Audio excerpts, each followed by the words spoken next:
Then tonight, clear with a low of 61. Cafe Latte is unlike any restaurant you've ever experienced. Grab a tray and pick from their award-winning selections of soups, salads, sandwiches, and mouth-watering desserts. Cafe Latte, Victoria Street and Grand Avenue in St. Paul, or cafelatte.com. Portions of the following program may be pre-recorded.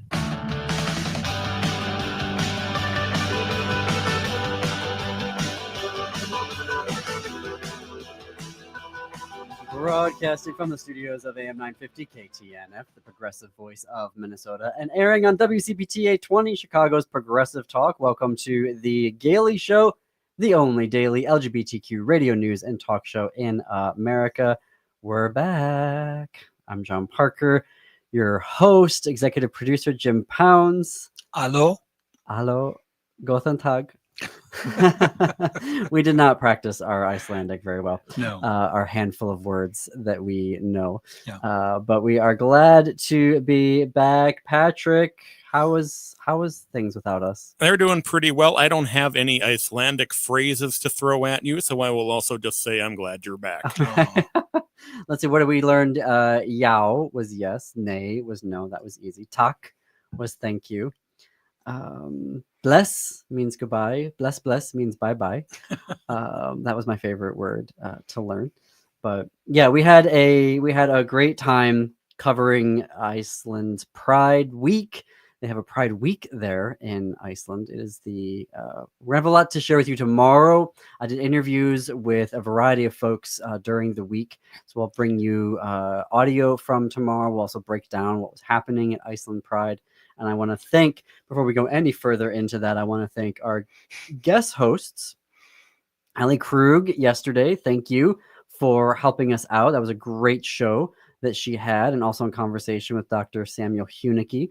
And then last Wednesday, Philip Anthony, thank you for hosting, along with one of your regular co-hosts, Austin, from the Downright Upright show.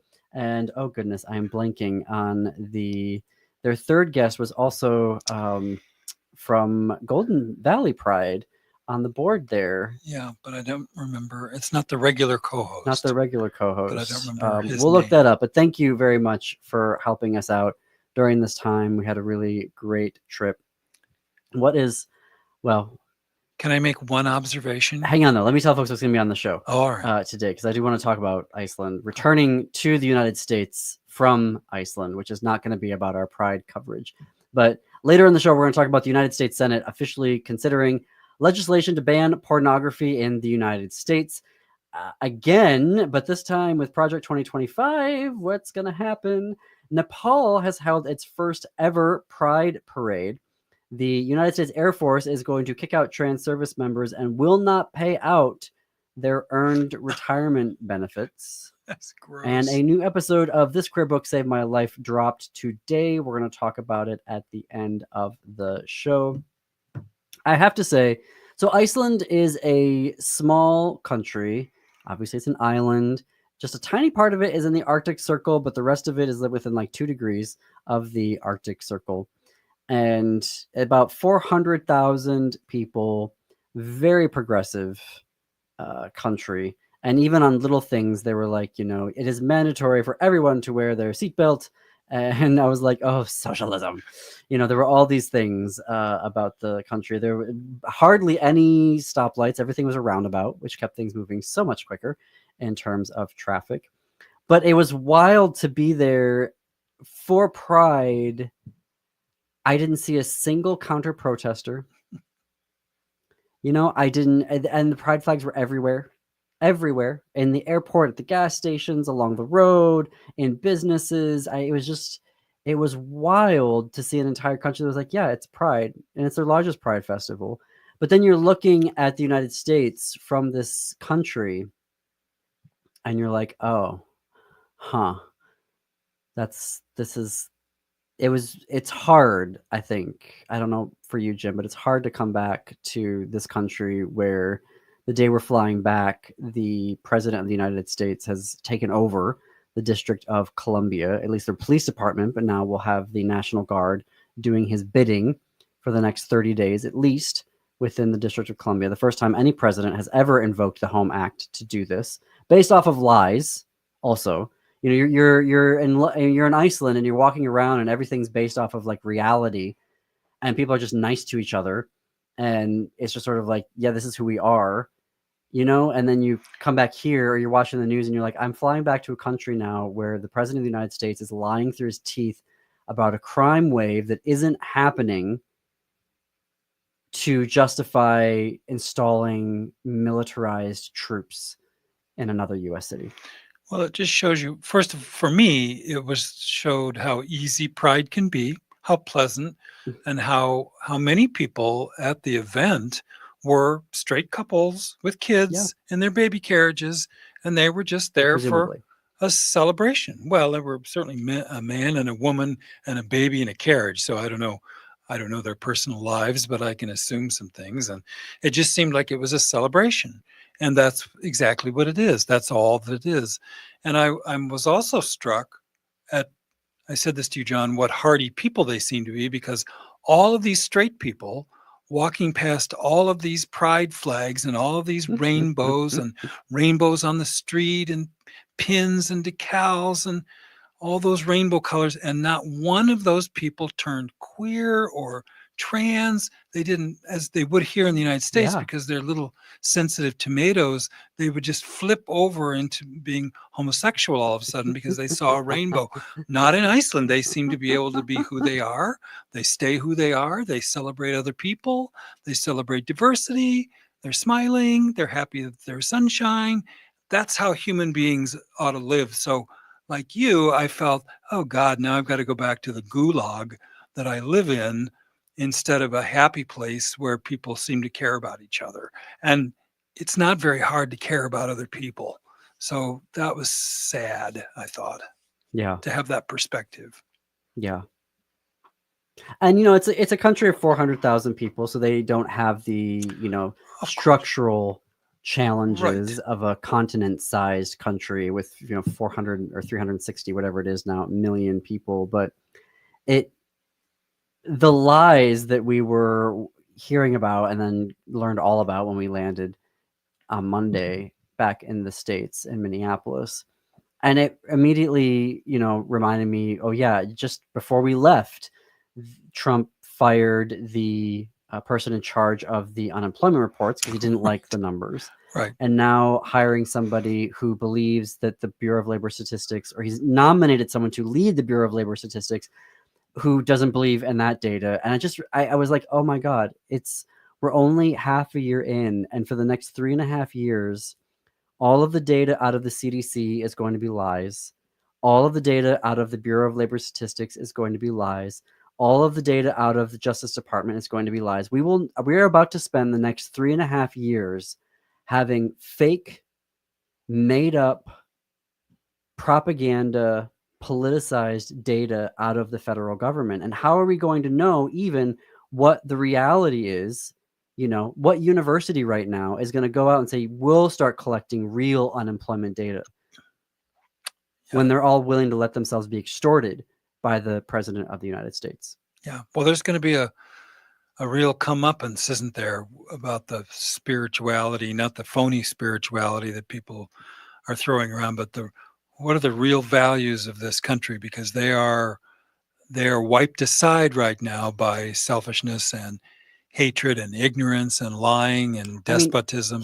All of the American universities have proven, the overwhelming majority of them have said, yes, you can extort us for money. So we will do your bidding for these federal funds. So they've established now that they will do whatever he asks.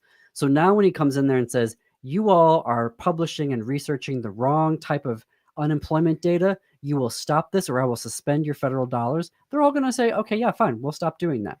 We won't do it. We won't do unemployment research anymore. We won't do research into climate change anymore because you're going to hold our federal funds. And so we're not going to do that anymore. The United States university system, higher education, has basically said, yes, we will only do the things that the president wants, because even though we have billion-dollar endowments, the most wealthy institutions of higher education, the Ivy League, billions of dollars in endowments, they're like, nope, we're going to do whatever the president asks us. Oh my gosh, look, they're twisting our arms. We're the victims here.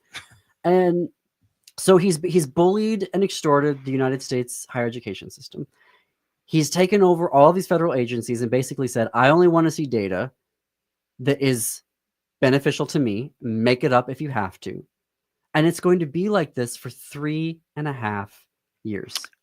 Well, unless the pressure cooker goes off, which I think it very likely But even if will. we take back Congress in 2026, that doesn't take over the Bureau of Labor Statistics again. That doesn't take over the CDC. They're going to completely dismantle all of the real capacity for a federal government to conduct nonpartisan research. They're going to get rid of all of that. Like they're getting rid of public television. So if we're going to be 3.5 years from now, we're going to have to literally rebuild everything. Yes. Or choose what to rebuild, or choose how to rebuild. It's going to be a monumental task that will extend beyond my lifetime, I'm sure. But there are still institutions. I want to say Harvard, because Harvard is standing up to him. There are institutions that are standing up, and we want to encourage, if there's a private institute that wants to take on this kind of research that the federal government can no longer do credibly, then we're going to have to support it through other means. We're going to have to take the dollars we have and spend it for the things that are most important, because we're vulnerable now on virtually every category, whether it's disease or the weather or the environment. We're in danger from every direction. Very dubious that folks are like, well, he won, so there it is. We have to do what he wants. He didn't even get 50% of the vote. Right. Oh, I know. Yes. And it's, all these CEOs that are now running around having to, kiss the boot. And it's like, wait a minute, you didn't want the lady, you didn't want the black woman, so now you're going to sit here and grovel and you're going to be happy about it? He's literally calling for who can be a CEO and who shouldn't be a CEO. He set up an entire extortion system. Everything runs through him. And all of these CEOs are like, yeah, okay, that's fine. They're all running around creating gold things and running it into the White House to get what they want. Is this, it is so insane when I think of what all of these corporations did when we tried to get the Affordable Care Act passed and a public option. And all I'm watching from all of this is I do not want to hear ever again a progressive person say, or a liberal say, that big things can't be done. And frankly, I'm watching this playbook and going, okay, fine. Extortion works. We're going to extort the hell out of you to get stuff done in 2029. Yep. If this is how the America is going to work, then we're going to put it to good use. Say hallelujah. Oh, we're going to take a break here. When we come back, we've got more LGBTQ news to share with you. You're listening to The Gailey Show.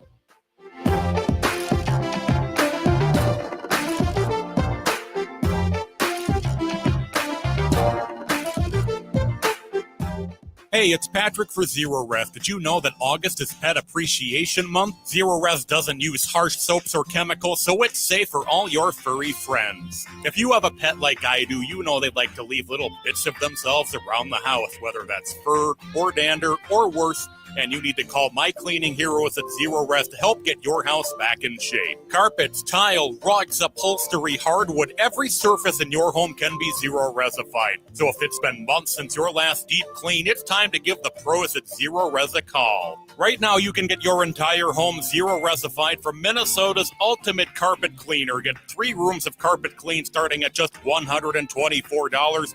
Take 15% off pet odor treatments and $50 off an air duct cleaning when you book with Zero Res today. Call 952-ZERO-RES or go to ZeroResMinnesota.com and ask for the AM 950 special. Backward or forward spells the same. Zero Res. Hi, this is Frank Brown of Minuteman Press Uptown with a question for our listeners. How important are business values to you? When you need high-quality digital print, it matters who you work with. You see, Minuteman Uptown is unique. We're one of the only union print shops in Minnesota providing our team with living wages and benefits. We believe in second chances for justice-impacted individuals who want to contribute to the community, and we are active in local issues. We've been in the streets standing up for racial, social, and economic justice. At Minuteman Uptown, our mission is to connect all communities through technology-driven print solutions. An example of that mission is when I moved Minuteman Uptown to North Minneapolis. We're invested in this local community, and we help small businesses and local organizations throughout the Twin Cities reach their audiences. Reach out to Minuteman Uptown and partner with a printer that shares your values. Call us today at 612-870-0777 or visit us at mpuptown.com. That's mpuptown.com. Located just north of 50th and France, the Great Wall Restaurant has provided a delicious taste of authentic Chinese cuisine since 1981. Specializing in Szechuan and Peking dishes, they offer one of the most extensive menus in the Twin Cities. Favorites include hot and sour soup, pan-fried dumplings, and mushu pork with homemade Chinese pancakes. Stop by their Edina location or call for takeout at 952-927-4439. See the full menu at greatwallrestaurant.us. Overwhelmed trying to make sense of Medicare? As a licensed advisor, I can help you determine your healthcare needs and evaluate your options. I'm Harvey Pearl of Pearl & Company, and I want you to have the peace of mind knowing you have the best coverage available. You deserve an advocate you can trust and coverage you can rely on. And there's no fee, ever. Annual enrollment is October 15th through December 7th. Find me at pearlsofwisdom.com. That's PERLES of wisdom.com. So we can strategize together.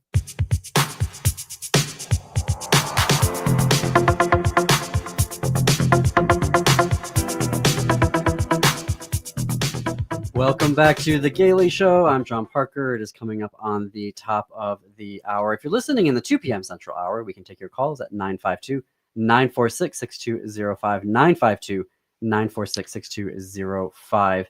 I have to say I'm having I can't leave it. I'm having a very hard time reacclimating to the United States right now after just coming back from Iceland. It is. Well, I can tell because you just said we're at the top of the hour and we're at the bottom of the hour. So you are a little discombobulated. Really, we are coming up on the bottom of the hour. Why do I keep doing that? Oh, I just didn't want people to folks. panic. It's just when I'm yeah, I know if you're driving your car. Wait a minute, it's already That's right. It's already 6 o'clock. It's already 3 o'clock. I know that I seem very scattered right now, and I am scattered, and I just want to own being scattered because this isn't normal. I know that Ellie was talking about this yesterday in her opening segment. And when you start to look out what is going to happen here for the next 3.5 years of lies, of propaganda, of extortion, and everyone just going along with it and rolling over and not doing anything about it, it's going to put this country in such a weird, dangerous situation. And I am very worried about how the Democratic Party and even the progressive wing of the Democratic Party are going to respond. The level, every week I seem to be saying this, but it seems like, and I feel like I'm going to be saying it now for the next 3.5 years, the scope of change that is going to be needed, the vision that needs to be had is beyond anything any Democratic ticket has had to get behind in a generation. It is not since the Great Society, LBJ, that we have had to. LBJ was the last Democratic president, in my mind, that had a huge, wide-ranging, great society. We are going to touch every single piece of this country with democratic or progressive legislation. That was his signature, the Great Society legislation, right? Some of it successful, some of it not successful. No Democrat since has had that level of vision and fight. Clinton certainly didn't have it. Well, Obama didn't have it. Obama's candidacy was transformational. He basically gave up all of his stuff on the Affordable Care Act and then did nothing. A big, you know what I mean? He had initiatives that he did. He had things that he set in place. Like there were a lot of like little things, but there wasn't Great Society. There wasn't the New Deal. There wasn't Reaganomics, that nonsense. And there certainly isn't what we have right now, Project 2025. Biden didn't have that big sweeping, he had big things that he was doing individually, and he was an absolutely terrible communicator of them. because nobody had any idea that any of it was happening and the scale and scope of it. But I don't know. I think the Democrats are too used to thinking small. Yes. They aren't thinking big. Evidenced by anytime anybody ever came into that party with big ideas, they were immediately shot down. But think of 17 million people that lose their health care, and the relatives or family members or neighbors who of 17 million people who lose their health care, and they watch all the tumult that's going to come from that. Convalescent hospitals closing and people being thrown out of long-term care and all that stuff, which I think nobody really understands how that works. And suddenly now they're going to get it right in their face. I think the time is going to be right, and you and I have talked about this, for Medicare for all, because frankly, living on a knife's edge of losing your health insurance or knife's edge of an illness, putting your family in bankruptcy, this country had better be over it. We're going to be so abused by what the fascist is trying to do, and the fascists that support him are trying to do, that I think we're going to be ready to push back and shove this whole health insurance, medical system dying nonsense over the cliff in favor of Medicare for all, socialized medicine, whatever you want to call that, that calls healthcare a right, not a something you can purchase.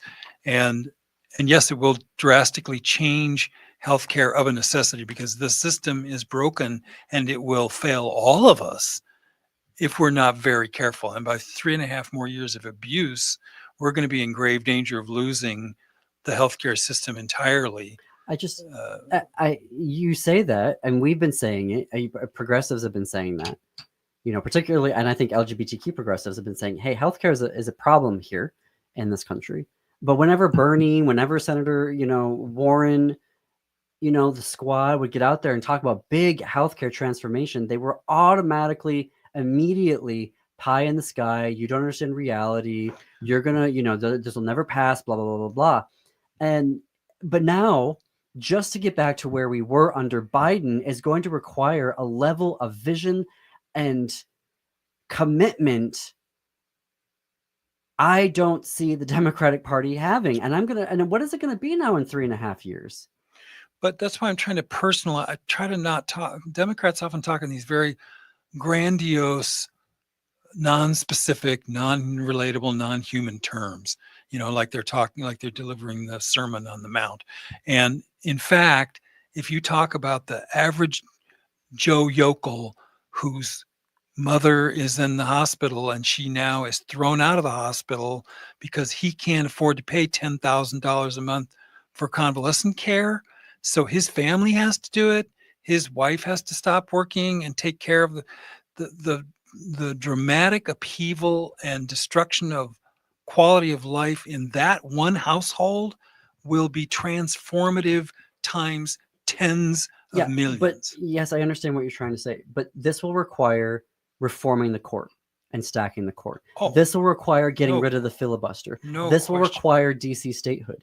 This will require big, huge, transformational changes that apparently we have assigned only to MAGA. MAGA are the only ones that are allowed to have these changes. And then we're going to sit there and now we've got a real person back in Bureau of Labor Statistics. So we'll go back to getting real data. Screw that. Well, because MAGA is counting on the fact that we're not going to fight back. And I mean fight in every way you can define that word. MAGA thinks we are going to capitulate. MAGA thinks they are never going to relinquish control. And so far, they're right. And this will be our lot for the rest of my life and probably the rest of your life, unless we say, you know what, we're going to put ourselves at risk. We're going to risk a lot here to try to save the life that we had before, which at least was slowly, sideways stepping into some sort of progress. We're going to have to fight like we have never fought before, ever, and sacrifice each household like we have not done since World War II. So this is that monumental. And the things you're talking about there's going to be need for them, because the average person is going to be wiped aside otherwise and never get out of poverty, ever. Oh boy, this is going to be a show. We are going to take a break here. When we come back, we're going to talk about some more LGBTQ news that's happening in the world. You're listening to The Gailey Show on AM 950 KTNF and WCPT 820 Chicago's Progressive Talk.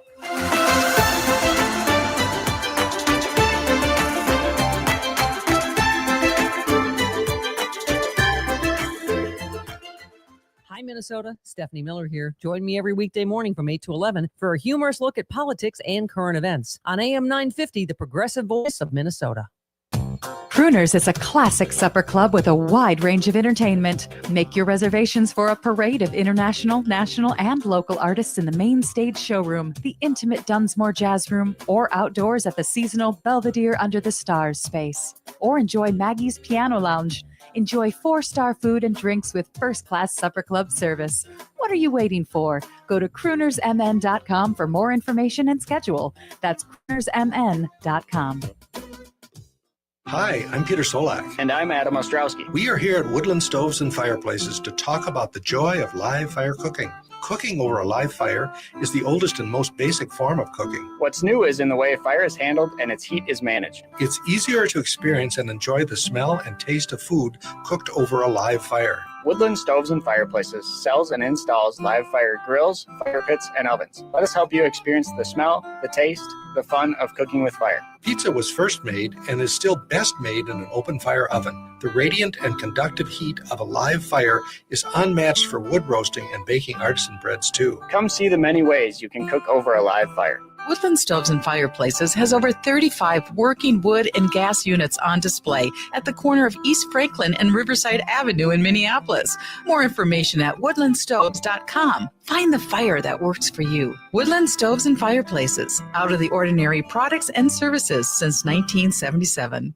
When was the last time you had your roof inspected for extreme weather and hail damage? This is Chad, owner of AM 950, to talk about the exterior construction company I trust, Snap Construction. If you've noticed new roofing projects in your neighborhood, your home was likely hit by hail last summer and experienced damage. Snap Construction is helping homeowners like you, and they're the roofing specialist I trust. They are the most well-reviewed contractor in the Twin Cities and have a ton of positive customer reviews from homeowners just like you. Even better, Snap Construction's installations are backed by a lifetime warranty, so you know you're dealing with a qualified roofing expert. You want to work with a company that will be here for a long time after the work is done. Snap Construction has handled thousands of claims and will help you through the process. Do yourself a favor and get a free roofing inspection so you have the facts and peace of mind you deserve. Call Snap Construction today at 612-333-SNAP. That's 612-333-SNAP. Or visit snapconstruction.com. With your AM 950 weather, I'm Patrick Lilia. An air quality alert is in effect. Sunshine today with a high of 81, then tonight clear with a low of 61. If it's been months since your last deep clean at home, give the cleaning pros at Zero Res a call today. Get 3 rooms of carpet starting at just $124. 952 Zero Res or ZeroResMinnesota.com. Ask for the AM 950 special. You're listening to AM 950, the progressive voice of Minnesota.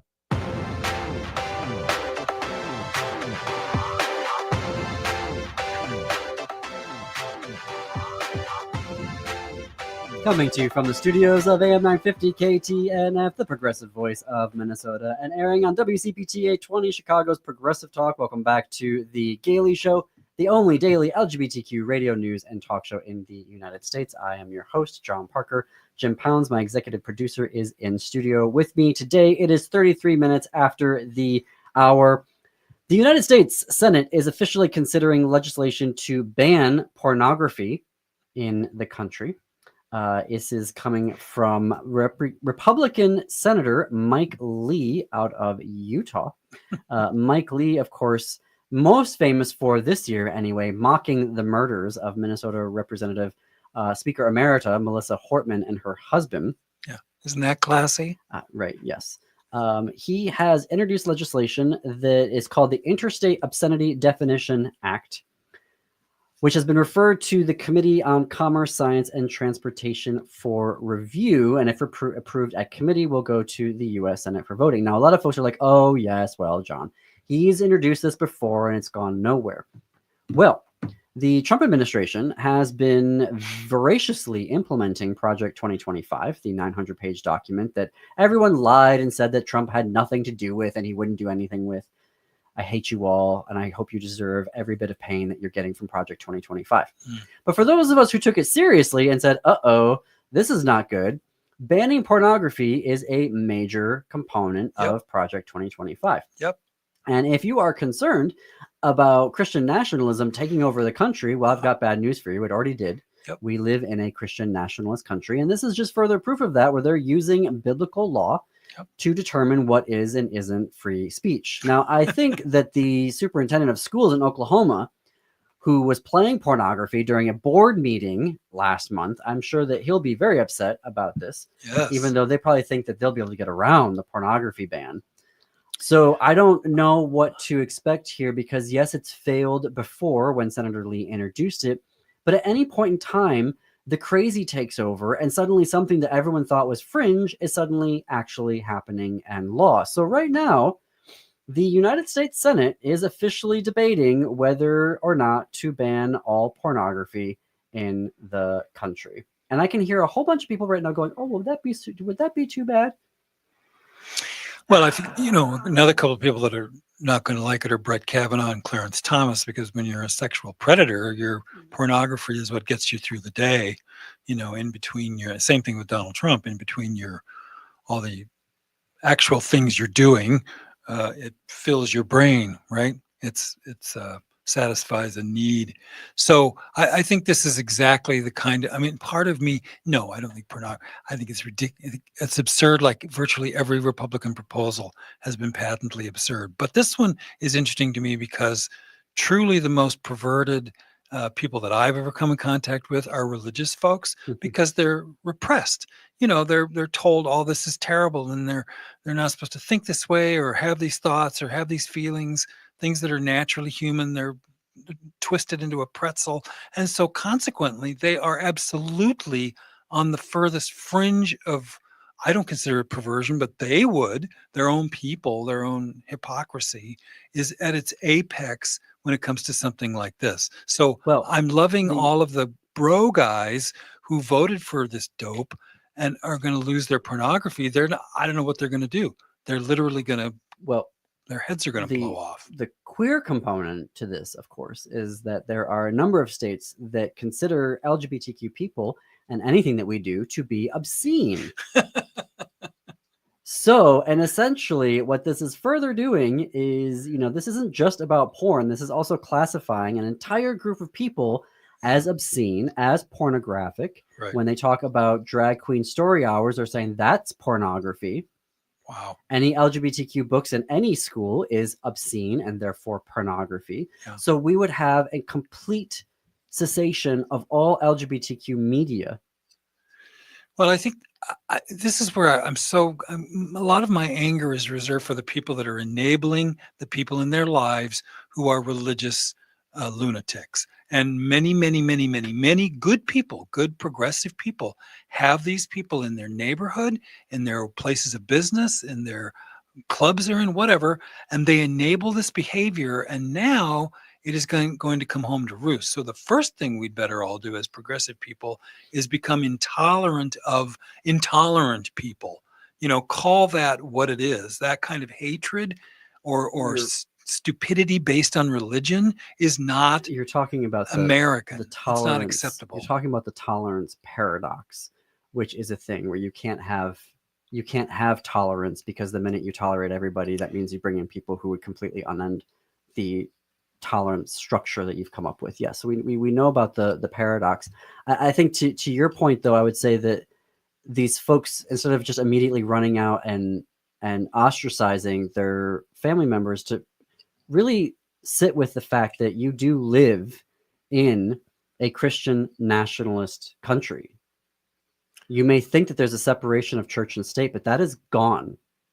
They have effectively found ways to completely get around that. With the Supreme Court decision, Mahmoud versus Taylor, one of the reasonings in it was that because it is too expensive to send your kids to a religious school, We need to make it possible for Christians to tell the schools what can and cannot be taught in the classrooms, because these poor parents can't send their kids to a Christian school to get education that aligns with their faith tradition. So they should be able to tell the school what can and cannot be taught. That was Mahmoud versus Taylor. I know. Right? When these anti-trans laws are based on biblical law, anything against LGBTQ people is based on biblical law. The overturning of Roe v. Wade was based on biblical law. But you live now, when the president of the United States passes an executive order in all the federal agencies, now if you are a federal employee, you can have one of your colleagues walk up to you and ask you, do you believe Jesus is your Lord and Savior, and do you want to accept him into your heart? Your colleague now, federal employees can now do that. They can go around to the cubicle next door to them and say, have you accepted Jesus into your heart? And that is perfectly legal to do now. Right. Intimidation. Now, the IRS used to have a standard that said that pastors cannot endorse, churches cannot endorse candidates. They now can endorse candidates. They can get even further into the political process. And so if you think right now that you don't live in a secular... If you think you don't live in a Christian nationalist country, you are wrong. You do.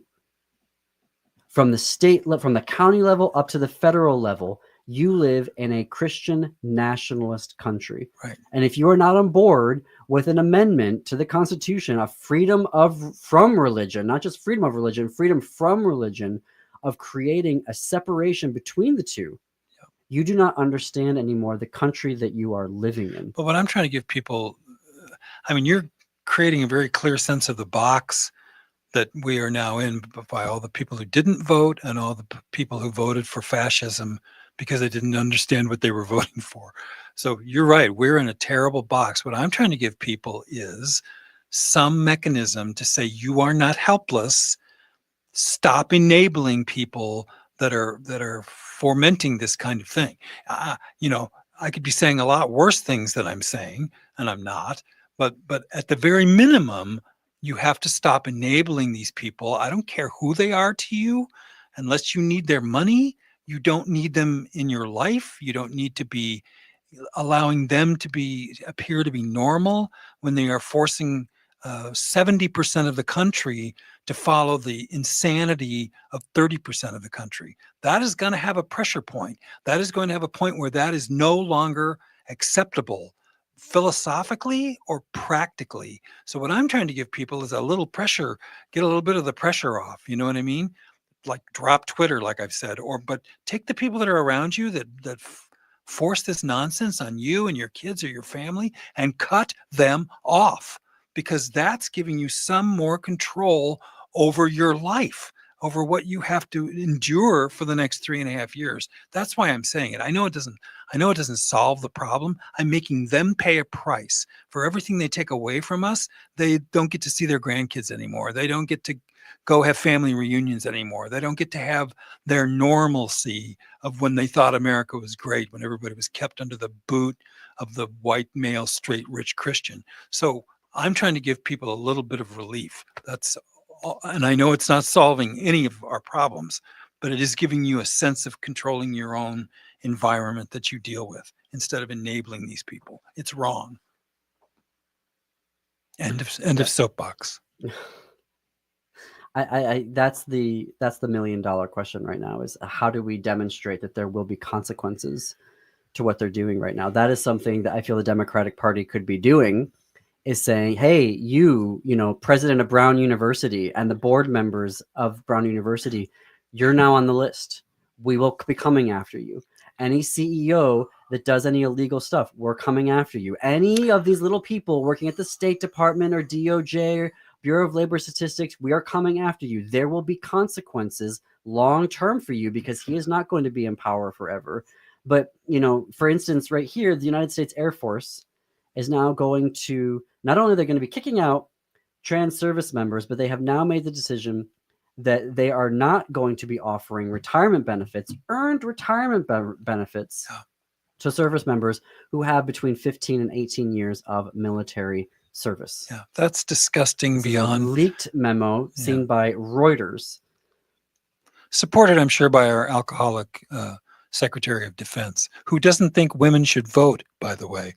All of you women that voted for these idiots, he doesn't think women should vote. Part of this is the removal process, right? So they're forcibly retiring trans service members. So you get a lump sum separation payment, which is the lesser when you have junior troops or whatever. When we haven't reached 15 years plus, you don't get these lump sum separations because you've earned more benefits. What they're saying is you either take a less amount of return of a benefit, or you're just discharged from the military dishonorably and you get nothing from them. These highly qualified, highly trained, highly important people in our military, 15,000 of them.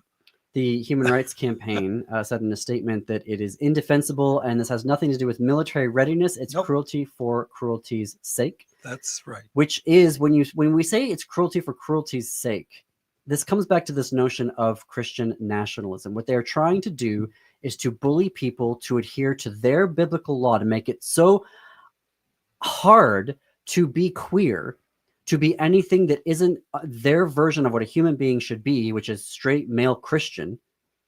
Then here you go. It is deliberately, cruelty is the point of it. We're trying to be as cruel as possible to you so that you do what we want you to do. You be the way that we want you to be. Well, we'll see if Americans are Americans, which means they have some sense of right and wrong themselves, or whether they capitulate to this crap. I don't think they will. I think the anger is building on the right also. And when things really hit the fan in September, when they get notices about what this terrible law is going to bring into their lives or take away from their lives, I know it's not going to happen till October 1st, but they'll be told about it in September. I think you're going to see a groundswell of people that turn the anger they have about their own lives, the hatred they have for their own existence, and they will turn it on the people that have done this to them. And I've been saying this to Republican people in communications with them. You do not realize the anger that you are fomenting out there. You're trying to use your propaganda to mitigate it or misdirect people's attention to something else, but it is coming for you. And that's the one hope I have for the United States, is that that's the right ultimately that will turn on itself, on portions of itself. You know, the gun bros turning on the religious lunatics. I'm not, if it hasn't happened already, it's not going to happen. For me, the political project is the non-voters, the independent voters, and the Democratic Party all getting on board with a massive vision of positive transformation for this country, which includes Supreme Court reform, which includes DC statehood, which includes constitutional amendments, including repealing and replacing the Second Amendment. In 2029. Or we just leave. Well, I'm not ready to do that. I mean, there's there's that leaving, but there's also the question of why we're trying to be in a country with them. Yeah. Well, that's right. I've said that for a long time. I want to talk about Nepal having its first ever Pride Parade when we come back. You're listening to The Gaily Show on AM 950 KTNF and WCPT 820, Chicago's progressive talk, where facts matter.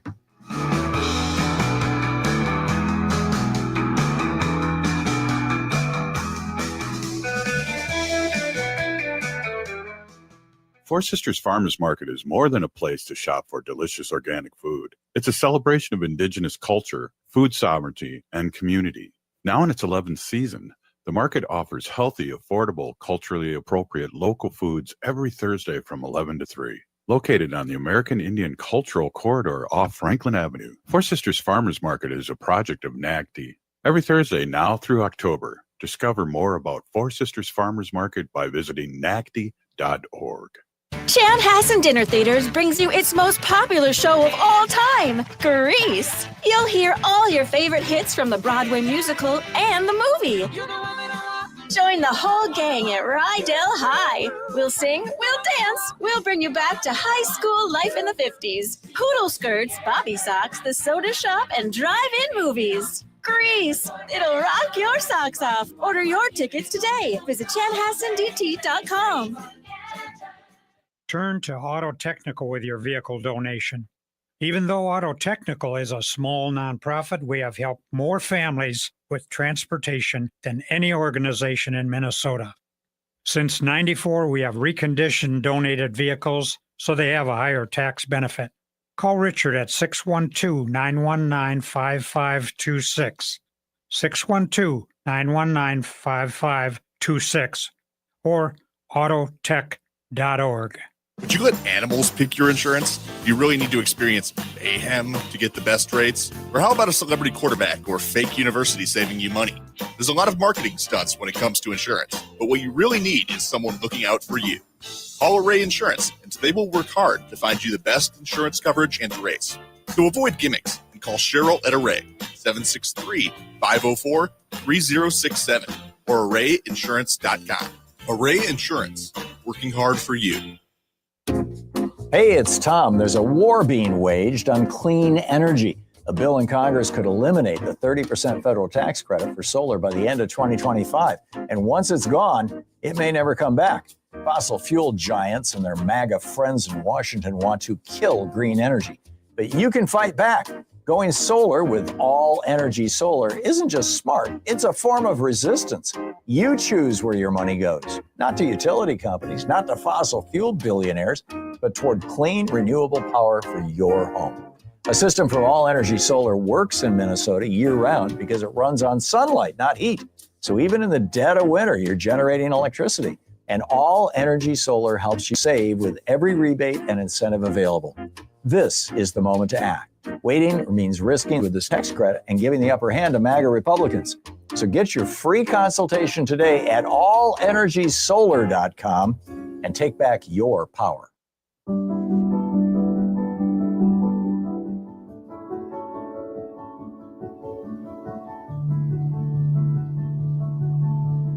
Welcome back to the Gailey Show. Now we're coming up on the top of the hour. Well, to close out the show today, I've got a couple of news stories on the more upbeat variety. And let's get even more upbeat here and give away a pair of tickets to Grease at Chanhassen Dinner Theaters. I've got a pair of tickets that I can give away for making it through my rants today in my very depressive episode. So the first caller, the next caller, 952-946-6205, 952-946-6205 will get a pair of free tickets to Grease. We'll get your information. You'll talk to Patrick in the control room, and you'll get to choose which date you get to go to see Grease at Chanhassen Dinner Theaters here in the Twin Cities. So one more time, that number is 952-946-6205, 946-6205. Next caller in the 2 p.m. hour here in Minneapolis gets a pair of free tickets to Grease at Chanhassen Dinner Theater. I almost said to Chanhassen Dinner Theater at Grease. Wow. Okay, so Nepal. I kind of buried this in the headline. Nepal isn't holding its first ever Pride parade. It is holding its first Pride since the Trump administration and USAID slashed all of the funding to the programs in Nepal. Some of these organizations were receiving 80% of their budgets were funded through USAID. So when USAID canceled all of these programs and funding earlier this year, that just had a decimating effect on the LGBTQ community, which only recently in 2023, Nepal's Supreme Court ruled that same-sex marriage is legal. And it was not until last year in 2024 that a lesbian couple made history as the first to have their marriage recognized in Nepal. This is after Taiwan and then Thailand. They followed Taiwan, and now Thailand since has become the third country in Asia to have marriage equality. Good job. But this past weekend, hundreds of people attended an event for Pride, Trans Pride, Lesbian Pride, and Asexual Pride with all the flags there proclaiming pride for all intersectional queer identities. And it was there was a parade down the street during the annual Gai Jatra Festival. I most likely pronounced that incorrectly. Gaijatra Festival in the capital of Kathmandu in Nepal. So I guess my apologies to the Nepalese queer community for our absolutely horrible country cutting your aid. It's just But you're persevering, and that's honorable. Well, I'm sorry we're not helping. Despite the U.S. Being absolute. Right. So many words I can't say because of the FCC. That's right. But yeah. You can think them, but you can't say them. Yeah, I'm thinking them. I'm thinking all of them right now. To close out today's episode, our conversation today, rather, we have a new episode of This Queer Book Saved My Life. Yes. Which just dropped everywhere that you get your podcast. It came out today. By the way, we have 6 listeners to that podcast in Nepal. You mentioned Nepal. Oh, wow. So that's kind of cool. The guest today, so for folks who don't know, This Queer Book Saved My Life is the show, a podcast that Jim and I produce. Jim exec produces, I host, and it was nominated for a GLAAD Media Award in 2024.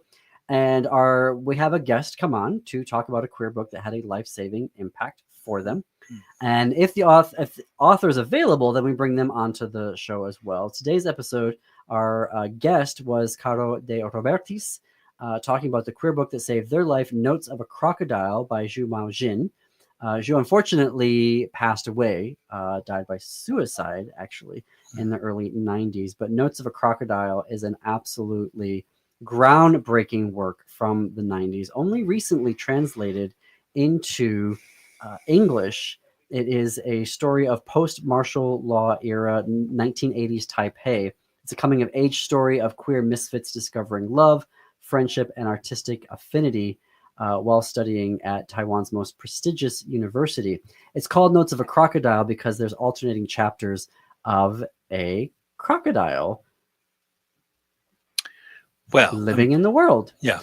So it has that sort of surreal, there's this more realist narrative interwoven with a narrative of a crocodile. And Caro really takes us through how do we find queer joy? How do we celebrate queer lives? How do we have intergenerational conversations about queer love?